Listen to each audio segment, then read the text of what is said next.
So on this slide, I want to start with just the obvious, and that is that qualitative data is both beautiful, but it's really messy as well. So on the one hand, we get these rich, nuanced stories, but actually doing the analysis of these stories is cognitively demanding, it's emotionally exhausting, and patience is really part of the craft of doing qualitative research analysis.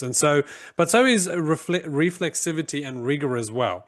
But it's really hard to sustain rigor and reflexivity when you're looking at thousands of words in one transcript, let alone multiple transcripts. At the same time, while we've got this massive corpus of data, we're being told that technology and AI, generative AI, can help us. Most of the work so far has treated tools like ChatGPT as ways to help speed up coding or to generate quick summaries of transcripts or those sorts of things. And these things are useful, but they're fairly superficial. And so the question we wanted to ask is a little bit different. Not so much can AI assist us in qualitative data analysis, but rather how might it change the way we do qualitative data analysis if we treat it as more than a tool? Now, to do this, we initially approach this like you do in many technology projects. We use the technology acceptance model, and then we were asking the same fairly standard questions like, will researchers accept this? Will it be useful? Will people trust it? But as we started working with ChatGPT in our analysis, it became very quickly obvious that the TAM model was too limited. It treats technology as something that people either adopt or reject, and it sits outside of the societal world that we live in. And so our experience was quite different to that. You see, ChatGPT was actively shaping the kinds of questions we asked, the patterns we saw, and even how we understood our own theoretical frameworks. And so it wasn't just sitting in the background, it was actively intervening or being part of the analysis. And so we had to shift to the actor network theory, which allowed us to treat ChatGPT as an actor within a research assemblage. That is, it's entangled with the researcher, the participant, the transcript, and even the wider institutional context. So we stopped thinking about it as a passive tool, and we started analyzing how it could co-produce knowledge with us. And so that then led us to the research question, which is when treated as an actor in a research assemblage rather than as a passive tool, how can ChatGPT reshape the traditional qualitative data analysis and participatory research practices? Or to put it more plainly, we wanted to know that if we invited ChatGPT as a kind of more than human research partner, not as a co-author, but as a collaborator, what does that do to our analysis? Does it just make things go faster? Does it give us different kinds of insights? Does it support our reflexivity, or does it risk flattening it and making it less, instructive? And so that's really the question we asked. And so if you go to the next slide, Lynette, we quickly came to realize that we had to be very deliberate in how we spoke to ChatGPT if we were going to do this helpfully. Now, this slide shows one example of the kind of prompt we used. So rather than saying something vague like, tell me about power within the transcript, or what themes do you see, we started grounding our prompts in explicit theoretical definition. So our initial prompt here is, analyze the transcript using Bourdieu's theory of practice and explain how norms and rules of academia have influenced the student's doctoral journey. But even that presented an issue because the prompt lacked details of what norms and rules means. So ChatGPT analyzed the transcript using a more generalized version of what these two words mean, focusing on capital in the field rather than doxa in the field, which is really what we wanted to know. And so the reason for that is that ChatGPT is trained on a vast corpus of data, and the issue we encountered is that, obviously it was drawing from what it had been trained on. And so we had to revise our prompt, engineer it, if you will, even a bit further. And so this then is the prompt we finally used to study doxa. So in this study, doxa is defined as, insert the definition, norms and values that are constantly developed. Then these norms and values are set by those dominant within the field and tacitly accepted by individuals within the field. So using this definition, explain how doxa has played part of the doctoral student's journey as described in the transcript. Now, this forced us to do two things. Firstly, it forced us as the researchers to clarify exactly what we meant by doxa in the project. Rather than a sort of fuzzy, taken for granted understanding, it concretized our own understanding of what that meant. Secondly, it constrained ChatGPT. So instead of free associating based on internet usage data that it had been trained on, it had to work with the definition we provided and the specific transcript in front of it. And so prompt engineering in this sense was more than a sort of technical trick. It was a form of reflexive but theory-led practice. So the theory informed the practice, which deepened our reflexivity. If we go to the next slide, then we started to realize that the level of detail we had to provide to ChatGPT was that of a research assistant. Now, how do we deal with research assistants normally? Well, first we have to instruct them in the framework we need them to use. So we needed to instruct ChatGPT in our own conceptual framework, identify the key concepts, the relevant theories, the different forms of capital we were interested, human, symbolic, social, cultural, etc. And then we could use these specifically defined frameworks to force ChatGPT to analyze the transcripts accordingly.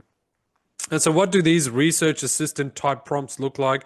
Well, on the next slide, we've got a list of them, and you'll see there that we've explicitly given instruction to ChatGPT within that. This turned ChatGPT into a kind of scaffolded assistant that wasn't generating themes out of thin air, but working within the researcher-defined framework. Now, obviously, we don't have time to go through the whole thing, but there is a QR code there of all the prompts we ended up using. So I'll hand over to Lynette now, who'll explain the research, the paradigm, and so on. Great. So what we decided to do was to use the 31 prompts that we developed and take the participant transcripts of the interviews, which I had many of, and put them through ChatGPT as a dialogic process. Take those analyses and share them back with the participant and see what they thought about how that reflected what they felt. We also had participant reflections and my reflections as the researcher doing this study. And we combined all of these things together to create a case study of a research triad where the ChatGPT the participant and the researcher were co-constructing knowledge about the topic we were investigating. So this is an example of one of the outputs that we got from this participant's transcript. So we asked it to ChatGPT to look at it through Bourdieu's understanding of power. And so it was actually quite impressive. It came up with all these things. These are some of them. It came up with many more. I often had like many transcripts of analysis, pages of analysis of the transcripts, because it did do quite good in-depth analysis. It was good at once we crafted our prompts effectively at actually analyzing it through the lens that we were looking at. What was surprising to us was not so much that it could find, words mentioned, because it's a language model, that's not surprising. What was surprising to us was that it could find nuance and implicit meaning. So this is an example of that, where we asked it to look at imposter syndrome and find it in the transcript. And then it says, there are nuanced indicators that could be interpreted, though it's not explicitly stated. For example, and then it gives lots of examples and its reasoning for why it suggests that some of these other things that the participant was talking about could potentially indicate imposter syndrome, which then for me as the researcher prompts me to go back and look at where this participant talked about these things and use my understanding of the participant more generally to develop an understanding of whether this really was imposter syndrome or not. So it's giving some suggestions here. What I did is I did that with all the participants in my study, and it was actually really good. And the participants came back, and most of them were just really amazed at the depth of analysis they got. In fact, one of the participants ended up saying that they needed probably several years of meetings with their psychologist to fully understand the insights they now had in themselves, because it was actually really good. But that was predicated on the fact that we ended up having really good prompts. So when I did this for all my participants and I used the same prompts each time, I could then do cross participant analysis as well. So then I said, well, here are all the things you said about Doxa for all the participants. So now what would be your main insights from this, right? Synthesis for the implications for doctoral students in the future. And it gave some examples here, which it would then pull from the different transcripts of the different participants. Susie said this and Johnny said that, for example, with example quotes from the participants. So this was quite useful, right? What is important to note, though, is I don't want it to do the analysis just for me and I go copy paste, right? As with all AI, we have to think about the outputs. But more importantly, we have to use our own epistemic judgment as the researcher, which we heard of today in the keynote. And it was effective as a first layer coder, but it is not the final judge of what is the answer to the research question. You as the researcher have that power and responsibility to do good quality research. So the epistemic authority always remains with the researcher. Just like if you were doing a research project and you asked your research assistant to do some experiments, you're not just going to go copy paste into your paper. You're going to be thinking about it, whether you need more, how would it fit, is there some sort of problem with it and whatever before you write your paper. What we did found was really important, though, is that through engaging with this process dialogically and reflexively, it encouraged a space where the researcher was empowered to use their higher order thinking because they had the brain space to do that instead of sitting there coding all those many words, right? Focusing actually on the ideas. But more importantly, also, it invited the participant in a lot more. Participants were very engaged. They learned a lot about themselves, apparently. And it created a space where there was co-construction of knowledge much more than some other approaches to interviews, for example. Importantly, it prompts the researcher to be really reflexive. You need to think about what do you actually want to know. Chris already mentioned it made us think about how do we frame certain concepts? Why do we think about them that way? When it gives this analysis, is that actually what we're looking at? Does that reflect what I know of this participant, for example? It therefore allows you to use your brain space, your capacity as the researcher to focus on those more in-depth complexities rather than the fine details. And that creates a space where everyone constructs the knowledge together and develops a much more in-depth, nuanced understanding. So what we'd like you to see here is that ChatGPT or other AIs, they're not just tools. They are more than Microsoft Word or EndNote, right? They can not just do what you tell them. They have capacity to do things and, let's say, think for themselves in inverted commas, right? So you need to approach them not just as a tool that'll quickly do some stuff for you. They are partners in your knowledge creation process.